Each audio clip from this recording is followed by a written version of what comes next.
Madness at Walmart. The first time you see the two people walking along the road, dragging along some baggage, you wonder what might have gone wrong, because something is certainly not right.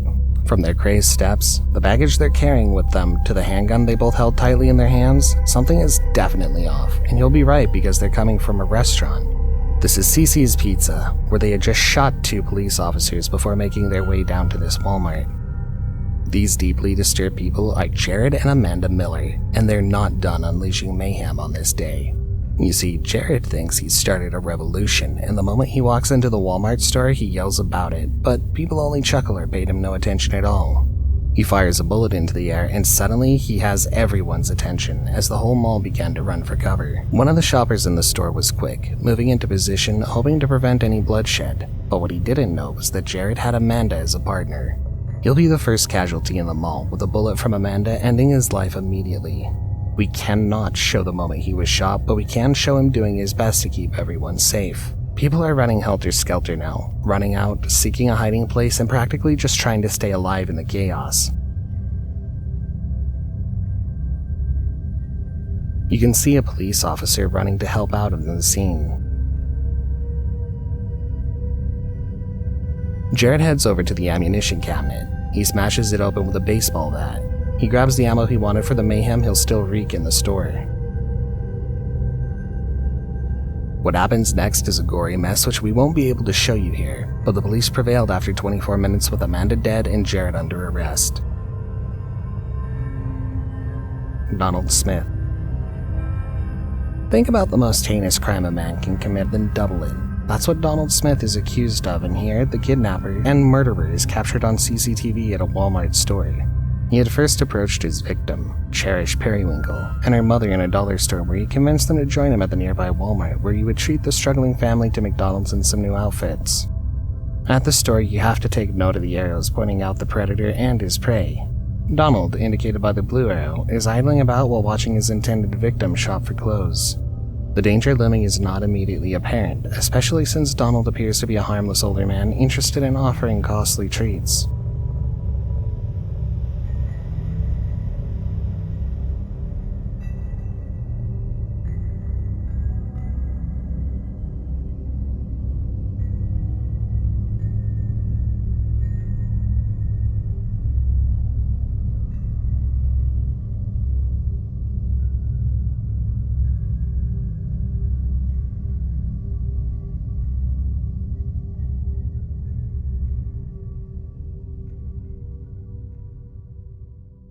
Watch Donald. His strategy was simple. He offered to get cheeseburgers at the McDonald's store within the mall, but instead of heading to McDonald's, he's soon seen leaving the mall entirely with his victim in tow. This is the last time anyone will see the poor girl alive.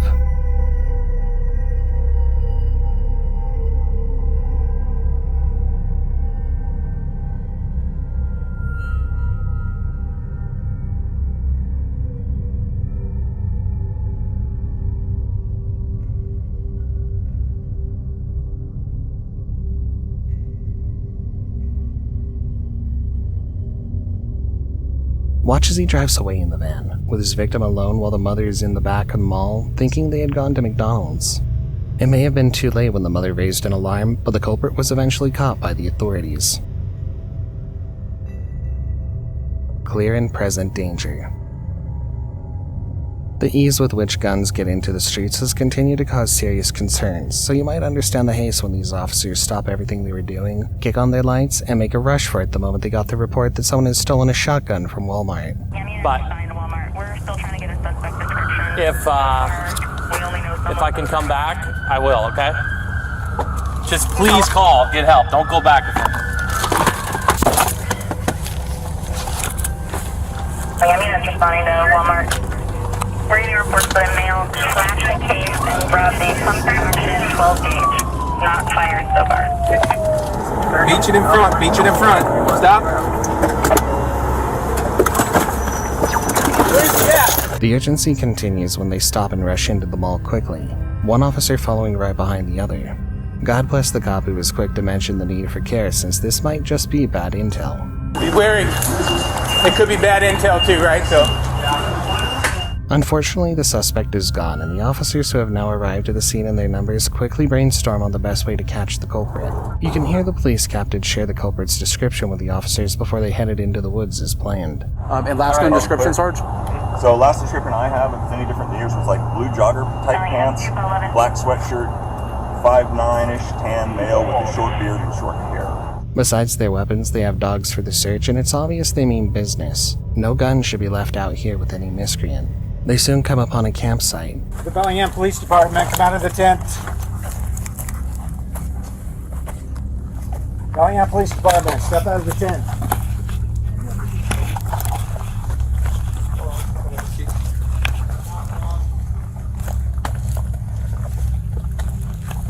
Police Department, if you're inside, say something.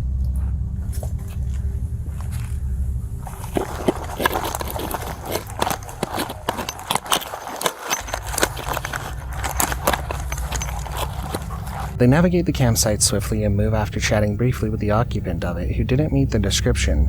What the hell's going on? Hey, who's inside? Me? Who's me? Stephen what? Seaton. Oh, Seaton. You mind coming out of the tent and talking with us real quick? Why? We're looking for someone to make sure you're not him. Definitely not the person. Well, that would make things a lot easier for us so we can get the hell out of your bubble. You mind stepping out real quick? Man, yeah. Thanks, brother. Appreciate it. Oh, you're good. Here you go. Thanks, man. Appreciate it. Anybody else in there with you? What? No. Okay. You see anybody run through here? What's the guy's name? The only one. Okay. No, the other guy. Jimmy. Hey, do you know a Jimmy that comes down here? A guy named Jimmy? No. Huh? No. Okay, it's supposed to be some dude running around with a shotgun that just broke into Walmart with it. So, Oh shit. you don't know a Jimmy? No. Just give me a heads up. That's why you got all these police officers out here bothering the shit out of you. You feel me? Alright, man, We're just trying to make sure the community stays safe, right? Yeah. All right, cool, brother. Appreciate you. Yeah, man. All right. Okay. Push. Not in this trail. Was that the movie Hangover? Bangkok has him now. You were with me at the lobby. Yeah, we. Rope on that car. Don't fly. The officer mentions the other team may have had a run-in with the culprit and he might be coming their way. The cops come upon another campsite and spend a moment making sure the occupants are not the guy they're looking for. The officers appear to know the culprit's name, Jimmy, and here you can hear them ask people at this camp about him. They're showing the pictures as well, just in case he goes by a different name. Okay, we're looking for a guy armed with a shotgun and was possibly going to shoot some people at Walmart. So that's why you have all these cops out here right now. Okay.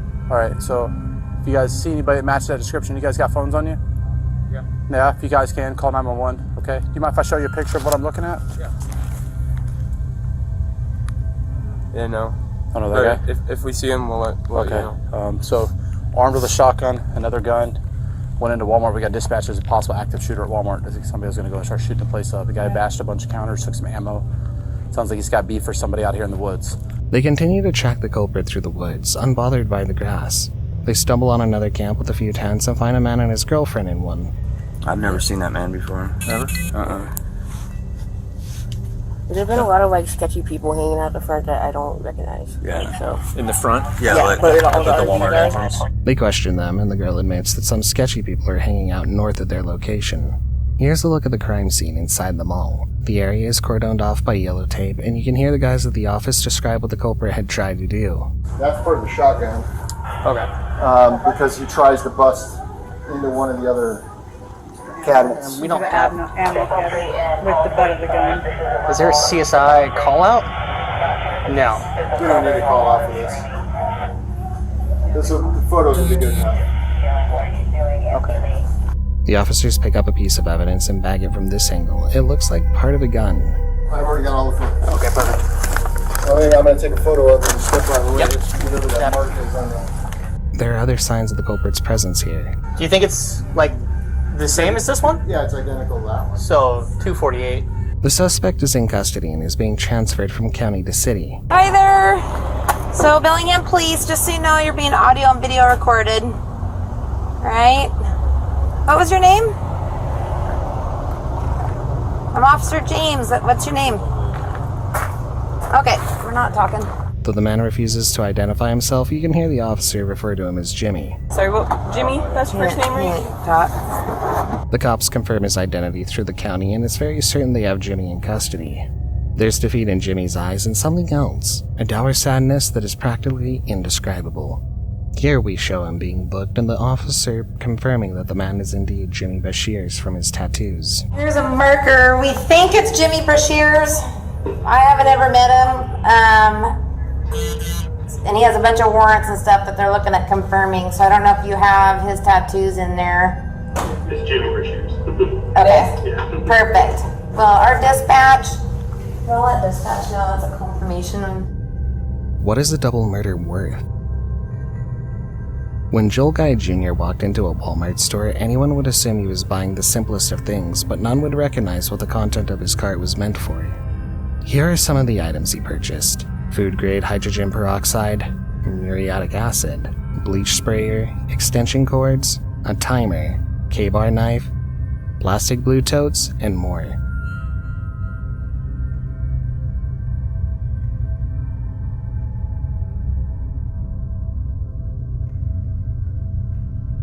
To avoid suspicion, he bought all of these from different stores: an Ace Hardware in Napoleonville, Home Depot, Academy Sports Store, and a Walmart in Knoxville. Why did he get all that, and who is he looking to end?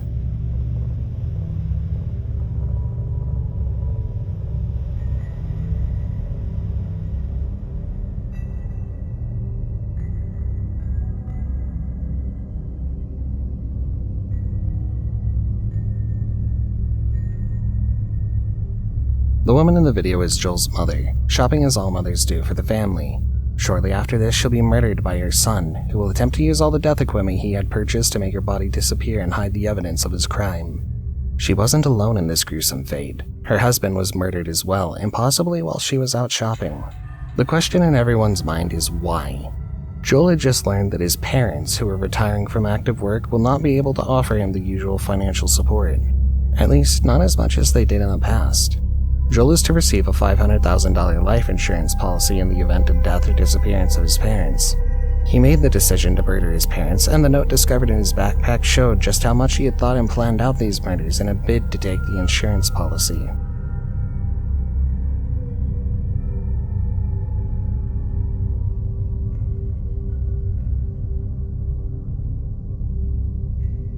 In court, the detective gives evidence and testifies to the gruesome events that occurred there.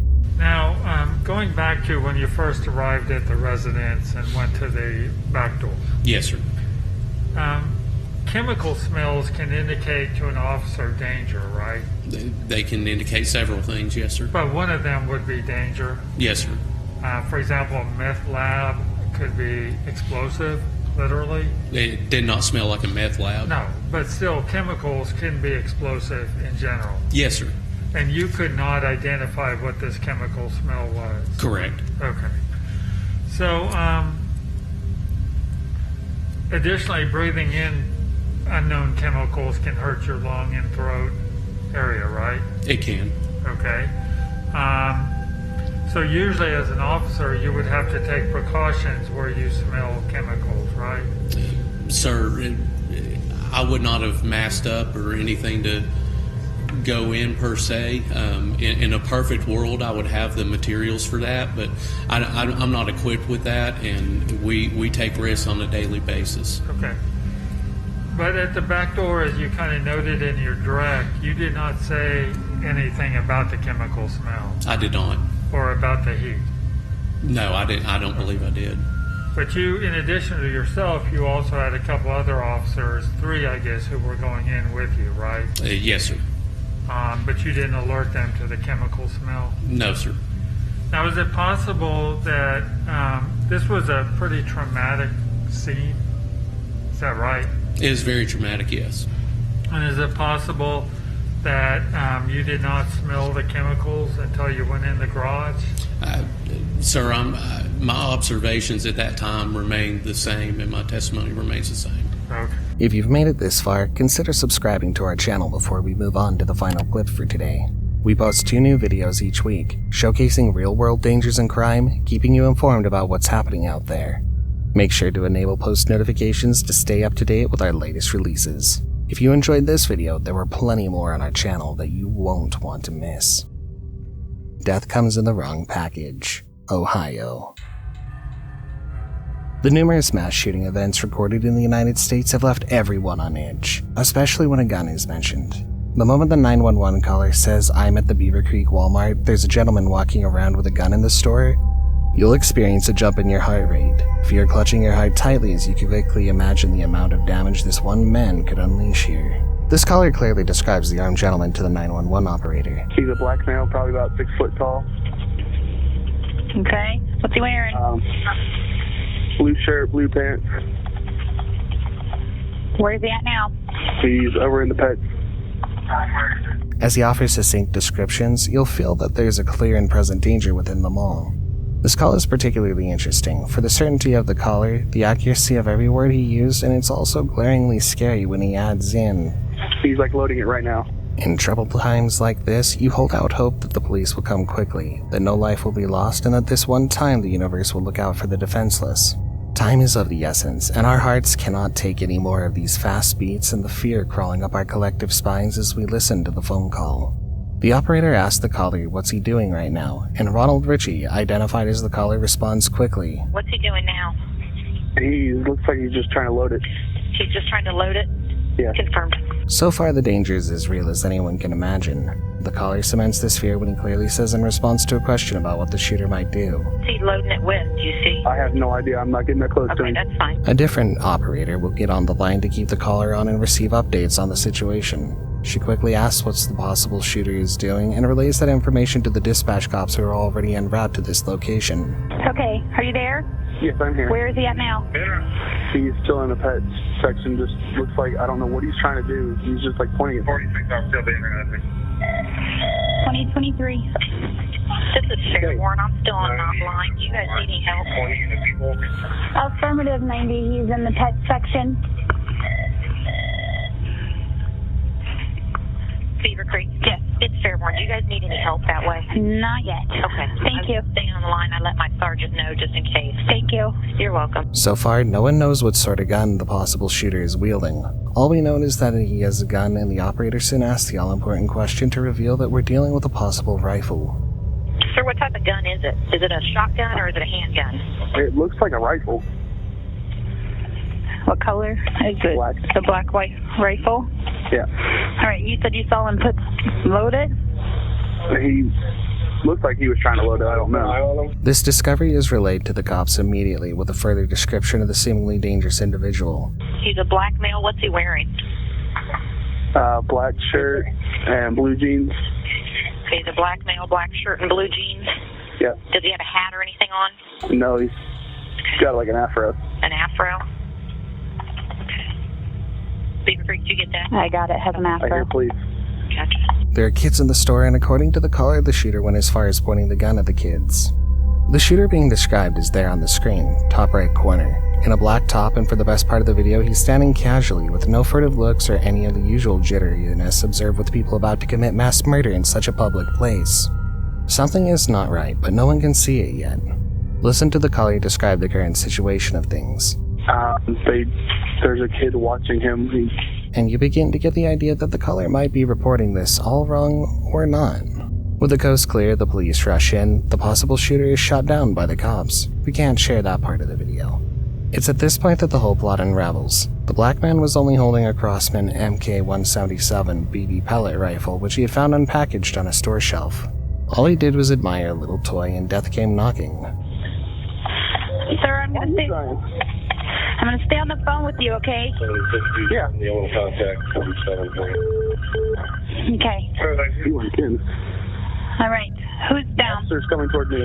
Okay. Well, I don't know. 76, you're clear. 2027. Okay. Sir, I'm gonna put He's running. Are you kidding me? Is he running? Where's he going? He's down. Never mind. He's down? Yeah, I heard he's running. You're clear. 2027. All right, sir. I'm gonna put you on hold 1 second, okay? You're fine. You're fine.